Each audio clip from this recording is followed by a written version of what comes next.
नमस्कार दोस्तों, welcome back to research in. मैं हूं Kundan Mishra, SEBI registered research analyst. आज हम बात करेंगे भारत के तेजी से बढ़ते हुए सर्विस सेक्टर की ग्रोथ की, भारत अमेरिका व्यापार डील की बड़ी बातचीत की और जुलाई में आने वाले 20,000 करोड़ से ज़्यादा के आईपीओ की लहर की। वीडियो को अंत तक ज़रूर देखिए क्योंकि हर खबर आपके निवेश और फाइनेंशियल डिसीजन पर इम्पैक्ट कर सकता है। तो चलिए शुरू करते हैं सर्विस सेक्टर की ग्रोथ से। अगर हम बात करें कि भारत के सर्विस सेक्टर की, तो वो 10 महीने के हाईएस्ट लेवल पर पहुंच चुका है, जिसकी वजह से इंडिया का सर्विस सेक्टर जून में जबरदस्त प्रदर्शन करता हुआ दिख रहा है।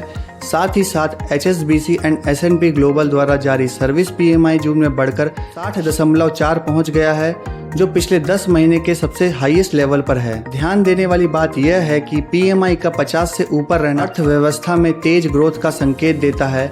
इसकी वजह से ग्लोबल डिमांड में जबरदस्त उछाल देखने को मिल रहा है। आइए समझते हैं कि इस ग्रोथ का क्या कारण है।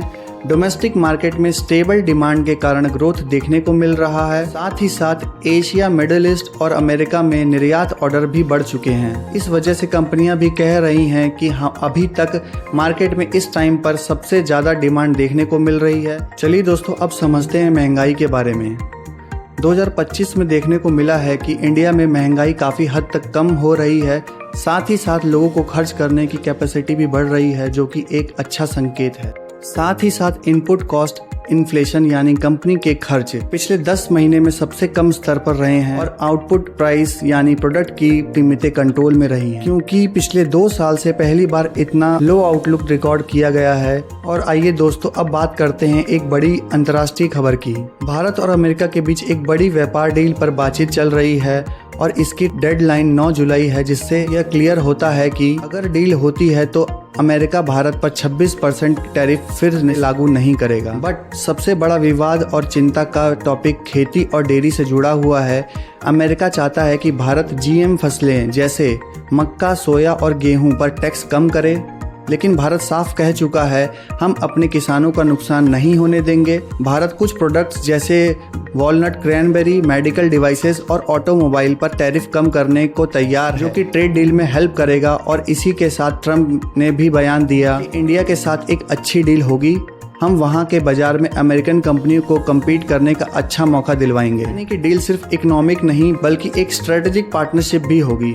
चलिए और अब बात करते हैं जुलाई में 20,000 करोड़ वैल्यू के आने वाले आईपीओ के बारे में। अकॉर्डिंग टू इन्वेस्टमेंट बैंकर, यह एक बहुत अच्छी खबर है इंडियन स्टॉक मार्केट के बारे में कि जुलाई में लगभग 20,000 करोड़ के आईपीओ आने वाले हैं। इसकी वजह से आईपीओ मार्केट में फिर से बाहर आएगी और इन्वेस्टर और ट्रेडर एक अच्छे रिटर्न्स निकाल पाएंगे। चलिए तो बात करते हैं अब जुलाई में कौन कौन से इंपॉर्टेंट आईपीओ आने वाले हैं। नंबर 1 क्रेडिला फाइनेंशियल सर्विसेज, जो कि 48,000 करोड़ का होगा।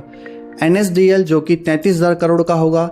आदित्य इंफोटेक और M&B इंजीनियरिंग भी लाइन में रहेंगे। इसके अलावा LG इलेक्ट्रॉनिक्स इंडिया, जो कि 15,000 करोड़ का आईपीओ हो सकता है।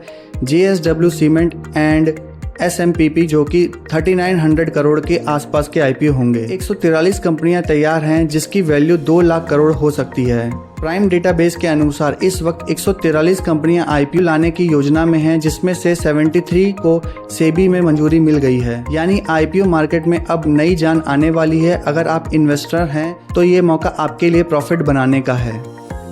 चलिए दोस्तों, न्यूज़ और इन्फॉर्मेशन यहीं पर समाप्त करते हैं और बात करते हैं निफ्टी के चार्ट पर और देखने की कोशिश करते हैं कि मंडे को मार्केट में क्या मूवमेंट हो सकता है, इसके जिसे कैप्चर करके हम एक अच्छा प्रॉफिट बना सकते हैं। ये आपके सामने निफ्टी का चार्ट खुला हुआ है, जो कि 4 आवर्स का है। इसमें अगर आप देख रहे होंगे, निफ्टी जो है वो 20 DMA के आसपास ही सस्टेन करा हुआ है और वहीं पे ही मूव कर रहा है। अगर निफ्टी 25,400 का लेवल जो है वो ब्रेक करती है और जो उसकी ओपनिंग होती है वो 25,400 के ऊपर होती है, तो आपको 25,750, 25,800 का लेवल देखने को मिलेगा, जो कि हमारा टारगेट है। अभी आपने देखा होगा लास्ट ट्रेडिंग कुछ सेशन पहले निफ्टी ने ब्रेकआउट लिया था, बट उसने 25,700 का टारगेट को अचीव नहीं किया और वहां से ही निफ्टी में डाउनफॉल देखने को मिला। अब निफ्टी ने 20 DMA का सपोर्ट लेवल ले लिया है। अगर निफ्टी यहाँ से पलटती है तो आपको आराम से 25,750, 25,800 का लेवल देखने को मिलेगा। इसलिए अभी हमको वेट करना है, एक निफ्टी की ओपनिंग को देखनी है कि निफ्टी कहाँ पे ओपनिंग लेती है और कहाँ पे सस्टेन करती है। उसके बाद ही हम डिस्कस करेंगे कि निफ्टी में कहाँ मूवमेंट हो सकता है। वैसे ज़्यादातर मूवमेंट आपको बाइंग साइड में ही देखने को मिलेगा, बट एक छोटा सा डिप के वेट करिए और वहाँ से आप बाइंग बनाइए तो ज़्यादा सही रहेगा। और अगर निफ्टी 25,200 का लेवल ब्रेक करती है तो आपको एक बड़ा डाउनफॉल देखने को मिलेगा जो कि 24,500 तक होगा। तो और अभी हम 25,400 के लेवल का टूटने का वेट करेंगे। जैसे ही ये लेवल टूटता है तब हम एक अच्छा बाइंग हमको देखने को मिलेगा। अब आते हैं हम बैंक निफ्टी के चार्ट पे। बैंक निफ्टी के चार्ट पे अगर हम देखेंगे तो 57,000 का जो रेजिस्टेंस लेवल था बैंक निफ्टी वहीं पे सस्टेन कर रही है, उसको ब्रेक नहीं कर पा रही है।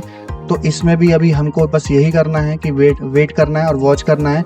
जैसे ही 57,000 का एक लेवल जो है वो टूट जाता है और क्लोजिंग उसके ऊपर मिलती है तो हमको 58,000 का टारगेट देखने को मिलेगा।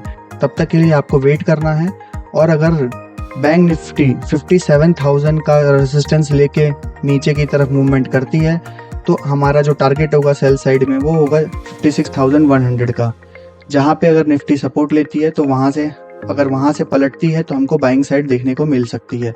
तो इसमें भी हमको वेट करना है 57,000 के तो इस रेजिस्टेंस लेवल को टूटने तक का।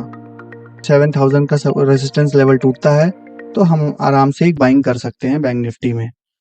अब आते हैं निफ्टी आईटी में। निफ्टी आईटी में आप देख रहे होंगे कि 20 डेज के डीएमए पे ही सपोर्ट लेके वहीं पे ही सस्टेन कर रही है निफ्टी आईटी। मतलब बहुत ज़्यादा बाइंग देखने को आपको नहीं मिल रही है। इसमें भी बाइंग इतना आपको देखने को नहीं मिलेगा जब तक कि हमारा जो लेवल है 40,000 का वो टूटता नहीं है। जैसे ही 40,000 का लेवल टूटेगा तो आपको 40,200 और उसके बाद हमारे को लगभग 42,000 तक का टारगेट, हमको एक बड़ा टारगेट देखने को मिल सकता है। तब तक के लिए इसमें वेट ही करें। अब हम बात करते हैं निफ्टी इंफ्रास्ट्रक्चर की। इसमें भी हम देख रहे हैं कि जो हमारा 9,500 का लेवल था वो ब्रेक नहीं कर पाई है निफ्टी इंफ्रा। जब तक कि 9,500 का लेवल नहीं ब्रेक होता है तब तक हम इसमें बाइंग नहीं देख सकते हैं।